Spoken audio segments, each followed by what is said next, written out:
Hi friends, welcome to our Sainila Cooking. இன்னைக்கு நம்ம பார்க்க போகிற ரெசிபி இறால் வடை.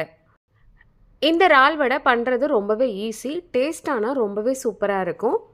வடைன்னொன்னையே பருப்பெல்லாம் ஊற வைக்கணுமே நினைப்பீங்க, அப்படிலாம் இல்லாமல் ரொம்பவே ஈஸியான ஒரு ரெசிபி இது. என் ஃப்ரெண்டு வீட்டில் இந்த ரெசிபியை அடிக்கடி பண்ணுவாங்க. ஸோ அவங்கக்கிட்டேருந்து இந்த ரெசிபி கேட்டு உங்களுக்கு நான் ஷேர் பண்ணுறேன். வாங்க எப்படி பண்ணலாங்கிறத வீடியோவில் பார்க்கலாம். ஒரு மிக்ஸி ஜார் எடுத்துக்கோங்க. அதில் நான் 150 கிராம் இறாலை நல்லா க்ளீன் பண்ணி எடுத்து வச்சுருக்கேன். மண் எதுவும் இருக்கக்கூடாது, அதனால 4-5 வாட்டி நல்லா வாஷ் பண்ணிக்கோங்க. அதை நம்ம இதில் சேர்த்துக்கலாம்.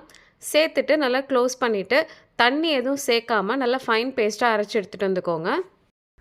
பாருங்கள், இது மாதிரி நல்லா ஃபைன் பேஸ்ட்டாக அரைச்சி எடுத்துகிட்டு வந்துக்கோங்க. அரைச்ச இறாலை ஒரு பவுலில் நம்ம சேர்த்துக்கலாம். அதே மிக்ஸி ஜார்லேயே சின்ன வெங்காயம் ஒரு 6 எடுத்து வச்சுருக்கேன், பெரிய வெங்காயம் ஒரு பாதி கட் பண்ணி வச்சுருக்கேன், அதை நம்ம இதில் சேர்த்துப்போம். அதோட 2 பச்சை மிளகாய் எடுத்து வச்சுருக்கேன், அதையும் இதில் சேர்த்துக்கோங்க. இப்போ இதை மூடி போட்டு நல்லா கொரன்னு அரைச்சி எடுத்துகிட்டு வந்துக்கலாம். பாருங்கள், இது மாதிரி 1-2 அரைச்சி எடுத்துக்கோங்க. ரொம்ப அரைச்சிட்டிங்கன்னா தண்ணி விட்டுரும், அதனால் இது மாதிரி அரைச்சி எடுத்துக்கோங்க. இப்போ இதையும் நம்ம அரைச்சி வச்சுருக்க இறாலோட சேர்த்துடலாம். அதே மிக்ஸி ஜார்லேயே துருவன தேங்காய் ஒரு 2 டேபிள் ஸ்பூன் எடுத்து வச்சுருக்கேன், அதை இதில் சேர்த்துக்கோங்க. மிளகு 1 டீஸ்பூன் எடுத்து வச்சுருக்கேன், அதை இதில் சேர்த்துப்போம். உங்களுக்கு காரம் அதிகமாக வேணும்னா இன்னும் கொஞ்சம் சேர்த்துக்கோங்க. சீரகம் 1 டீஸ்பூன், அதையும் இதில் சேர்த்துப்போம். சோம்பு ஒரு 1/2 டீஸ்பூன். தேங்காய் அரைப்படுறதுக்கு கொஞ்சோண்டு தண்ணி ஊற்றி நல்லா ஃபைன் பேஸ்ட்டாக அரைச்சி எடுத்துருந்துக்கலாம். பாருங்கள், தண்ணி ரொம்ப சேர்க்கல, ஆனால் நல்லா ஃபைன் பேஸ்ட்டாக அரைச்சி எடுத்துகிட்டு வந்திருக்கேன். இப்போ இதையும் நம்ம அரைச்ச இறாலோடு சேர்த்துடலாம். மஞ்சத்தூள் 1/4 டீஸ்பூன் எடுத்து வச்சுருக்கேன், அதை இதில் சேர்த்துப்போம். இந்த இறால் வடைக்கு தேவையான அளவு உப்பு நான் 1 டீஸ்பூன் சேர்த்துருக்கேன். கருவேப்பிலை கொஞ்சம் கொத்தமல்லி தலையை குட்டியாக கட் பண்ணி வச்சுருக்கேன், அதையும் இதில் சேர்த்துப்போம். அவ்வளோதான், சேர்க்க வேண்டியது எல்லாத்தையும் சேர்த்தாச்சு. இப்போ இதை நல்லா மிக்ஸ் பண்ணிக்கலாம். ஒரு முட்டையை நல்லா அடித்து வச்சுருக்கேன், அதையும் நம்ம இதில் சேர்த்துக்கலாம். சேர்த்துட்டு நல்லா மிக்ஸ் பண்ணி விட்டுடலாம். எல்லாம் ஒன்று சேர்கிறதுக்காக முட்டை சேர்க்குறோம். முட்டை சேர்த்தா டேஸ்ட்டும் ரொம்ப நல்லாயிருக்கும்.